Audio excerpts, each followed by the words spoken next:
ایک جوان کہتے ہیں بڑا گنہگار تھا، ایران کا رہنے والا ہوتا ہے جوان دوستیوں کے چکر میں، تو ایسا ہی جوان تھا، دوستوں میں، پرائیویسیز میں اور ان چیزوں میں پڑا۔ جب والدین نے زیادہ پوچھنا شروع کیا تو اس کو پتا تھا اب گھر میں تو یہ میں کام نہیں کر سکتا، نشے کا عادی ہو چکا تھا، تو اس نے ماں باپ کو چھوڑا۔ کہتا ہے میں اتنا بد اخلاق تھا، جب غصہ آتا تھا تو کبھی کبھی ماں کو بھی مارتا تھا، باپ کو بھی۔ جب نفس کی حکمرانی ہو جائے نا بندے پر تو ظالم بھی بن جاتا ہے۔ کہتا الگ میں نے فلیٹ لیا، ایک گاڑی تھی، میں اس سے مسافر اور پیسنجرز اٹھاتا تھا ایران میں، جو دن میں کمائی ہوتی تھی، رات کو نشہ، گناہ، فحاشی۔ کہتا ہے محرم کا مہینہ شروع ہوا، ایام محرم آئے، 6 دن گزر گئے، میرے دوست نہیں آئے۔ میں نے فون کیا کیوں نہیں آئے؟ انہوں نے کہا کہ مصیبت کے دن ہیں، ایام ازاں ہیں، ہم گنہگار ہیں لیکن کم از کم 10 دنوں میں ہم احترام کرتے ہیں۔ تو کہتا ہے میں غصے سے دوستوں کو آنے کی ضرورت نہیں ہے، میں نے گاڑی نکالی اور راستے کو جا رہا تھا، مسافر اٹھاتے اٹھاتے رات بہت لیٹ ہو گئی تھی، اس راستے پہ ایک میں نے لڑکی کو کھڑا ہوا دیکھا، اسے میں نے گاڑی میں بٹھایا، کہاں جانا ہے؟ کہا سیدھا جانا ہے۔ آگے چلتا گیا، اچانک نفس نے غلبہ کیا، گناہ نہیں کیا تھا اتنے دنوں سے، ذہن میں خیال آیا اکیلی خاتون گاڑی میں ہے، نیت گناہ کی، گاڑی کو میں نے موڑا۔ یہ جوان بچی محجب کہنے لگی کہاں جا رہے ہو؟ مجھے تو سامنے جانا ہے۔ میں نے وہی گناہ والے جملے بولے، اسے دعوت گناہ دی۔ کہ بچی رونے لگی تو کیسی باتیں کر رہا ہے؟ اس نے کہا میں نے تو ارادہ بنا دیا ہے۔ کہتا ہے مجھے واسطے دینے لگی۔ اب اکیلی خاتون کیا کرے، اسپیڈ سے میں گاڑی چلا رہا ہوں، دروازے لاک ہیں۔ کہتا ہے مجھے واسطے دینے لگی۔ ظاہر ہے ایران تو مطلب دونوں شیعہ ہیں نا۔ کہنے لگی تجھے حسین کا واسطہ، تجھے مولا علی کا واسطہ، تجھے امام زمانہ کا واسطہ، ایرانی حضرت عباس کا بڑا احترام کرتے ہیں، تجھے ابو الفضل کا واسطہ۔ کہتا ہے میں نے کچھ بھی نہیں سنا۔ میں نے کہا یہ چھوڑ دو عقیدے کی باتیں، فلاں کا واسطہ، فلاں کا واسطہ، کس نے دیکھا ہے؟ کہتے آخر میں اس نے ایک جملہ کہا جس سے میرا وجود کانپ گیا۔ کہا تجھے نہیں پتا میں کون ہوں؟ کہا میں سمجھا بولے گی فلاں پولیس والے کی بیٹی ہوں، فلاں افسر کی بیٹی ہوں، یہ ہو وہ ہوں۔ میں نے کہا کون ہو؟ کہا میں سید زادی ہوں، تجھے واسطہ میری دادی زہرا کا، میرا ادب نہیں کرتا، میری دادی کا ادب کر۔ کہتے پتہ نہیں ایسا کیا ہوا۔ میں نے گاڑی روک لی، میں نے کہا کہاں جانا ہے؟ کہا مجلس پہ جا رہی تھی، امام بارگاہ پہ اتار دو۔ کہتا میں نے جا کے اتارا، پورے راستے میں خاموش رہا، سمجھ نہیں آ رہی تھی، ایک خوف سا میرے وجود پہ طاری ہو چکا تھا۔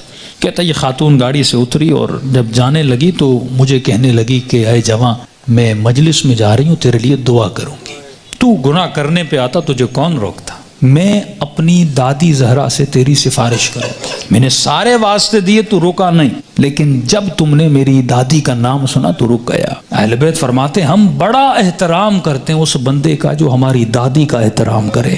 یہ جوان کہتا ہے میرے وجود میں گویا ایک انقلاب سے، ایک عجیب سی سچویشن تھی، بس دل کر رہا تھا میں روؤں۔ کہتا جہاں میں نے اس کو اتارا تھا وہ میرا محلہ تھا، میرے ماں باپ کا گھر تھا، کئی عرصے سے میں آیا نہیں ان کو دیکھنے کے لیے۔ میں نے کہا اس بہانے سے جاؤں، ماں باپ سے مل کے آؤں۔ کہتا اب جیسے میں نے کچھائی کی تو اچانک ذہن میں خیال آیا، اب پاورفل ہوا، میرا روح پاورفل ہوا، نفس کمزور ہو گیا، میں نے نفس کو مارا، اس کے گلے کو گھونٹا اور میں نے اپنے روح کی آواز کو سنا تھا۔ اب اچانک میرا روح پاورفل ہوا، میں گھر کی طرف گیا، گھر کا دروازہ کھولا، اندر گیا، گھر میں کوئی نہیں تھا۔ کہتا میں نے ٹی وی کھولا، اتفاق سے ٹی وی پر ایک ایرانی ذاکر کربلا کے مسائل پڑھ رہا تھا۔ کہتا میں سن بھی رہا تھا، رو بھی رہا تھا، اور اچانک جب میں نے چینل بدلا تو جنت البقیع دکھایا جا رہا تھا، سیدہ کی ٹوٹی ہوئی قبر دکھائی جا رہی تھی، اور ذاکر بتا رہا تھا کہ نبی کی بیٹی اتنی مظلوم ہے کہ اس کی قبر کا کوئی نشان بھی نہیں ہے، ہمارے گھروں پر بھی چھتوں کا سایہ ہے لیکن نبی کی اولاد کی قبروں پر کوئی سایہ نہیں ہے۔ اس نے سارے مسائل پڑھنا شروع کیے، اتنے درد بھرے مسائل، کہتا میرا دل پھٹنے لگا جب میں نے سنا اتنی بہترامی نبی کی بیٹی کی۔ تو کہنے لگا سیدہ میں اتنا بڑا گنہگار ہوں لیکن میں نے آپ کی بیٹی کا احترام کیا، ایسے تھے جنہوں نے نبی کی بیٹی کا احترام نہیں کیا۔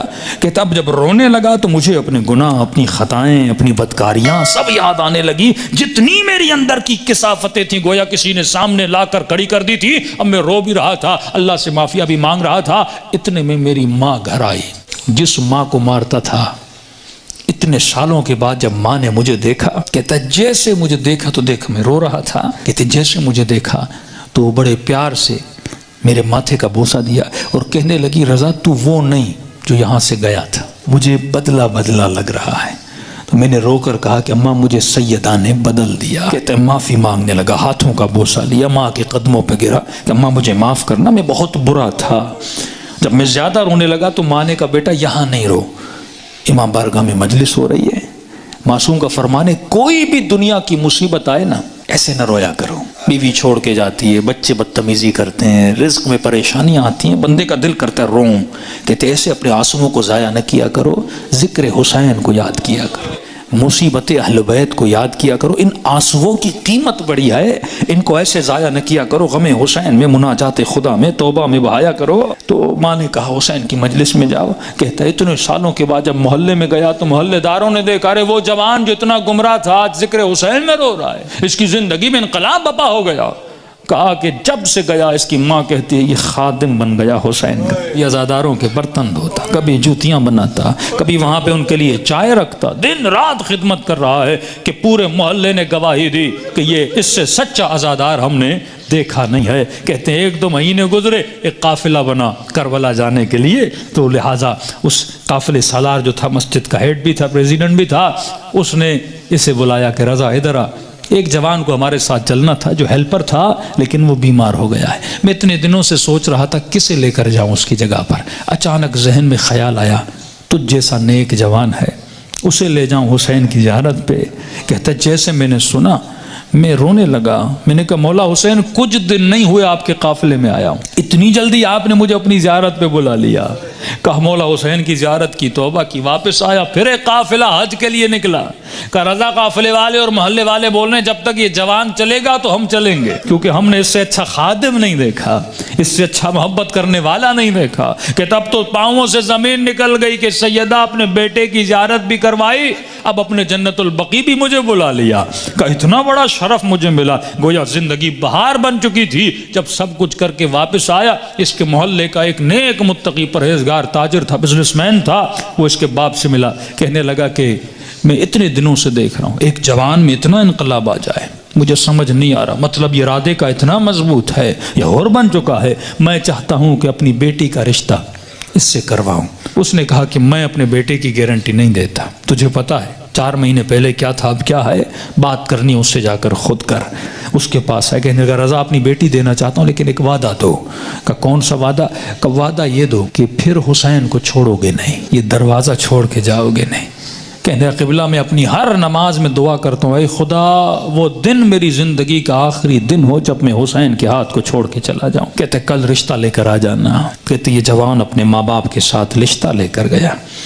جب اس کے گھر میں داخل، ایران میں رسم ہے جس بچی کا رشتہ لینے جاتے ہیں وہ چائے لے کر آتی ہے، وہ بچی چائے لے کر آئی، جیسے اس جوان نے کپ اٹھایا اس بچی کی نگاہ اس کے چہرے پر پڑی، کہتے ہیں ہاتھ سے وہ ٹریل گرا اور چیخ مار کے بے ہوش ہو گئی، کمرے میں لے گئے، بڑی دیر کے بعد ہوش میں آئی اور جیسے ہوش میں آئی زار و قطع رونے لگی اور اس کی زباں پر بس ایک ہی نام تھا یا فاطمہ الزہرا، یا فاطمہ الزہرا۔ ماں پریشان، بیٹی رو کیوں رہی ہو؟ ایسا کیا دیکھا؟ یہ جوان پریشان، اس کے ماں باپ پریشان، ایسا کیا ہوا؟